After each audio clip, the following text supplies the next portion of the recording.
എളവള്ളി ഗ്രാമപഞ്ചായത്ത് പൂവത്തൂരിൽ ladies fitness centre തുറന്നു. വനിതകൾക്കായി ആരംഭിക്കുന്ന പഞ്ചായത്തിലെ രണ്ടാമത്തെ ഫിറ്റ്നസ് സെന്ററാണിത്. പൂവത്തൂരിലെ ബസ് സ്റ്റാൻഡ് കെട്ടിടത്തിൽ ജനകീയാസൂത്രണ പദ്ധതി പ്രകാരം നിർമ്മിച്ച ഹാളിലാണ് ഫിറ്റ്നസ് സെന്റർ പ്രവർത്തിക്കുന്നത്. 2024-25 വർഷത്തെ ജനകീയാസൂത്രണ പദ്ധതിയിൽ ഉൾപ്പെടുത്തിയാണ് പദ്ധതിക്ക് ആവശ്യമായ ഉപകരണങ്ങൾ വാങ്ങിയത്.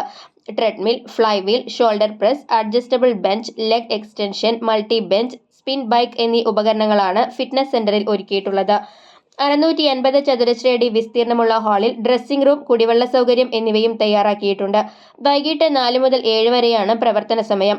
രജിസ്ട്രേഷൻ ഫീ 250 രൂപയാണ്. പ്രതിമാസം ഫീസായി 250 രൂപയും നൽകണം. എളവള്ളി ഗ്രാമപഞ്ചായത്ത് പ്രസിഡന്റ് ജിയോ ഫോക്സ് ഉദ്ഘാടനം നിർവഹിച്ചു. വൈസ് പ്രസിഡന്റ് ബിന്ദു പ്രദീപ് അധ്യക്ഷത വഹിച്ചു. ജനപ്രതിനിധികളായ ജീന അശോകൻ, PM അബു, ചിറ്റാറ്റുകര സർവീസ് സഹകരണ bank director Ashokan Mookkola, Kudumbashree CDS vice chairperson Saleeja Shameer എന്നിവർ സംസാരിച്ചു.